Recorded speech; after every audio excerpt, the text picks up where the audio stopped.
Good morning, church. I hope that you're doing very well today.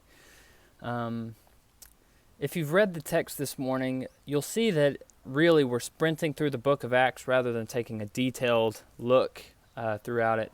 But really, what I think this series I've tried to focus on through the past several weeks is what is it? What does the resurrection really look like in practice, and what does it mean? What does the Christian claim, and what does the good news really look like?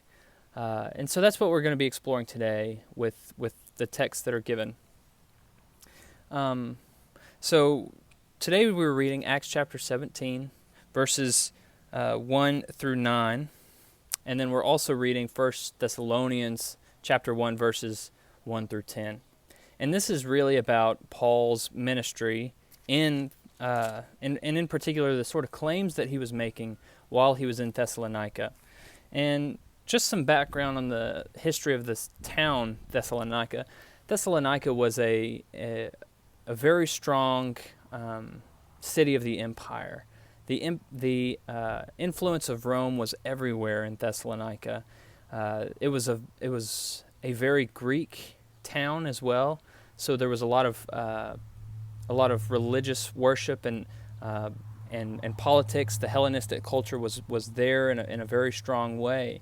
And so when Paul went preaching in the synagogue for 3 weeks here in Thessalonica, as you read, he caused quite a bit of a stir there. It says there were some Jews that were jealous, so they rounded up some bad characters from the marketplace, formed a mob, and started a riot in the city. And when they couldn't find Paul and Silas, when that mob couldn't find them, they went to the city officials, and the city officials started going crazy. So I want to think about, what was it that Paul was saying that drove this town crazy? Why was it that the gospel caused such an uproar in this town? As Americans, we generally think that if we talk about religion with folks, first off, religion and politics don't mix. Secondly, if we do talk religion or politics, and if we are not wise enough to avoid that subject and bring those together, then the best we can usually do is agree to disagree, because it can turn into a fight very quickly. But in the town of Thessalonica, Paul went preaching the gospel as he saw it. And I think there were really three parts of this story that Paul's gospel really emphasized. The first was that Jesus is the Christ. Jesus is the Messiah. And it's not, we speak of Jesus Christ, but really what that means is that we ought to use an article there, Jesus the Christ, or Jesus the Messiah, or King Jesus, or Jesus the King, or Christ Jesus, or Messiah Jesus. Because the Christ, the Messiah, the King, that sort of qualifies who Jesus was, and it's a title, it's not a last name. And so Paul went preaching into Thessalonica that Jesus is the Christ. Jesus is the Messiah. That was important for Paul's preaching. The second thing is that this good news of Jesus being the Messiah is intrinsically tied to Jesus' death. That it's important that Jesus died, and that it was God's plan that Jesus was crucified and that he was raised from the dead. And for us, that's pretty normal. That doesn't seem that out of the ordinary. But that's quite a hurdle to cross in the first century. If you've never heard of Jesus, why is it important that Jesus is crucified and died, and why did he need to be resurrected? Why was that necessary? And so it says Paul spent 3 weeks convincing them of this sort of thing, and that was important to his message, was that Jesus died and that he was raised from the dead. And I think one of the reasons that we don't really hear those challenges to the gospel is that that's no longer really embarrassing to us. So for instance, Jesus being crucified, that was an embarrassment for the most part. You don't want a leader that's been crucified by the Roman government. Really, that means that your leader has failed in some way. If he's been killed by the officials in power, that's not something that in the first century you would really brag about. That's really for the most part, it was seen as an embarrassment. When people wrote about Christians, that was something that they accused them of as an embarrassing thing, that, oh, they follow this guy who's crucified. He was killed as a traitor, or as an upstart in Judea. That wasn't something to be proud of necessarily. But Paul tells them, no, this is all part of God's plan. This is part of the gospel and what God is doing. And the resurrection is tied to that as well.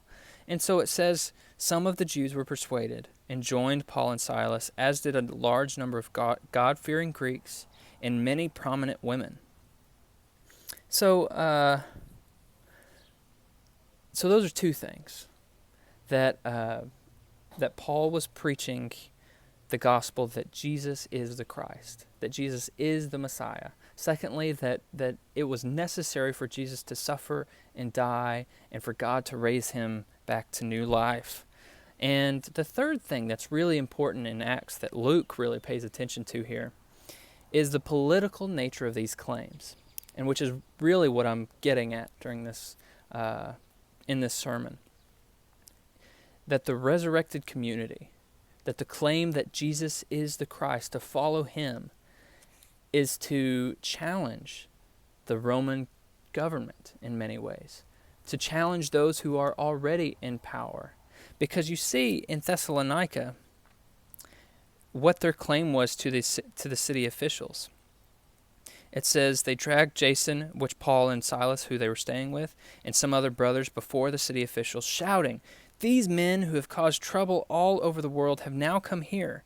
And Jason welcomed them into his house. They are all defying Caesar's decrees, saying that there is another king, one called Jesus. Now what's interesting here is that the claim that Jesus is the Christ came into direct conflict with the claim that Caesar is emperor and that Caesar is king. And all throughout the book of 1 Thessalonians, you see these echoes as well, that the claim to Jesus being the Messiah, that for those who converted, meant that they were no longer claiming the emperor as their king. They were no longer proclaiming their allegiance to the emperor, but rather to Jesus and Jesus alone. And that's something that I want to point out. The city, as Luke does in Acts, the city of Thessalonica was filled with idols, idols to the gods for worship. It was a place where the emperor held power. It was a major Roman center of commerce. And thirdly, Thessalonica was a place of great influence in the Roman Empire. And Paul goes there and he says, listen, there is this other king. His name is Jesus, and he died and he was resurrected. And when they were converted, that challenged their religious allegiances. It challenged their political allegiances, and it challenged their social allegiances. The festivals that your families celebrated, they didn't get to celebrate those anymore because they became allegiant to Jesus, and they weren't going to sacrifice to these other what they believed were idols now. So their social lives were in upheaval. Their political lives, they no longer professed allegiance to Caesar but to Jesus alone. Their political lives were in upheaval, and their religious lives were also thrown up into chaos. They couldn't worship at the local sanctuaries anymore. They couldn't worship the idols. They didn't, and so their whole lives were turned around. to be converted and to claim that Jesus is the Messiah was to change the entire narrative for that person's life. And that was threatening to a great number of people in Thessalonica. And so the point of this morning is that worshiping Jesus, the claim that Jesus is resurrected from the dead, demands a religious, social, and political claim on your life. And there's one more thing that I want to point out that I didn't really quite answer very well. Why is it important that Jesus rose from the dead? Why is that important? There's plenty of authors and leaders today who would claim that, it's really not that important that Jesus really rose from the dead, but just the metaphor that Jesus rose from the dead works. And I would argue that that is not true at all. In the first century, the fact that death is a reality of this world was a sign that things were not right, and that that humanity was distant from God in many ways, that there was a gap, and that there was something really wrong. Philosophers recognized that gap that death brings between humanity and God. Philosophers recognized that. Other writers in the first century, not just Christians, not just Jews, people were struggling with it. And death was the full sign that there was something wrong in the world. And so, when Jesus was crucified, the Roman emperor, the Caesar there that was in power, sort of was claiming, this is a sign that I, as Caesar, have power over you. I can condemn you to death. I can remove you and your influence from this earth. But the resurrection claim is that there is a higher power at work. There is a power over Caesar even that can overturn death, that can break the chains and the bars and tear those away, and that death has no power over humanity anymore. And so for Paul, it was the claim that Jesus is king over and against Caesar. Jesus is king, and that the good news for us as a resurrected community is that above all else, not even death, not even crucifixion, no power can come into conflict with the reign of Jesus and win. And so for us as Christians, in 1 Thessalonians, let me just flip over there real quick.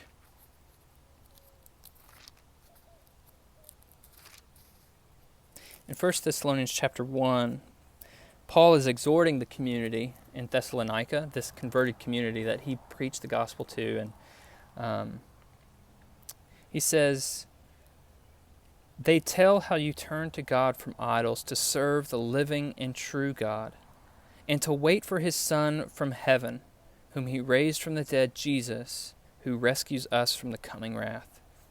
Now, the verb that's used in verse 10, where it says, what is the Christian community in Thessalonica doing now that they're converting? It says that they're waiting for his Son from heaven. They're waiting for the return of Jesus.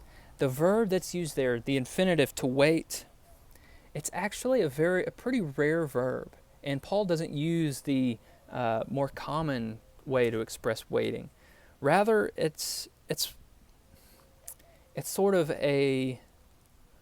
the other places where it's used in the context of anticipating the arrival of a Roman Caesar into a city. In particular, I think Josephus uses it regarding Vespasian returning to Rome as a conquering emperor. That's the context that it has. Is this: we are this people who are sort of we're lined up on the street, and we're anticipating this procession of our King to come back and to pass us by.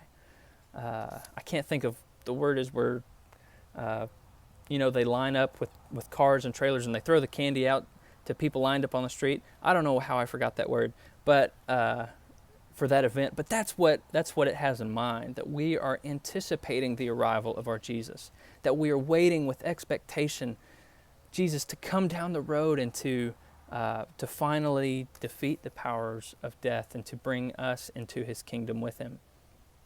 That's what it means to be a Christian, that we wait with this anticipation for the victory that Jesus has already brought about. And so I think for Christians living in the midst of a pandemic, and it seems like we've been dealing with this for a long, long time, even though it's only been a few months, and especially when we hear news about the growth of the virus in Abilene, it's a pretty scary time in a lot of ways. And we don't want to catch this virus. We certainly don't want to give it to anybody else. We want to be considerate and careful. But I think the Christian claim today is that the political turmoil that's going on, people fighting for power to see who sits in the presidency in the White House, or who gets Congress seats, who gets to be a judge in the United States, or what's happening in North Korea, who's going to rule there if Kim Jong-un is dead. Power fluctuates between people, and people fight for that power. But Christians hold the claim that Jesus alone is king, and he rules, and nothing can threaten his reign. Nothing can destroy his reign. And he alone demands our allegiance. We are allegiant to him and to him alone. So the other thing that I think is important to remember is that not even death can separate us from the love of Christ. No power can separate us from the love of Christ. We are his completely. And if we die because of this virus, if we get sick and the people that we love die, there is the assurance that we will experience a resurrection like his someday. And we anticipate that as people waiting for their coming king. We anticipate that. We look forward to it. We hold on to that hope. And we're not just wishing that it will happen. It's not just, I hope that happens, but we're anticipating it. We're throwing all our eggs into that basket, so to speak. God will win. He's in control. And during this time, we have to decide to trust him, to really to cast our anxieties onto him, for he cares for us. I pray that you're doing well this Sunday, and if you have any needs or concerns, we got a fresh batch of communion packets if you need some of those, or if you know people who need to be prayed for, please share that on the Facebook page. We want to be praying for each other because we care for each other and we bear each other's burdens. But I miss you, and I care for each one of you, and I can't wait to see you. I pray that God blesses each one of you and that you stay well.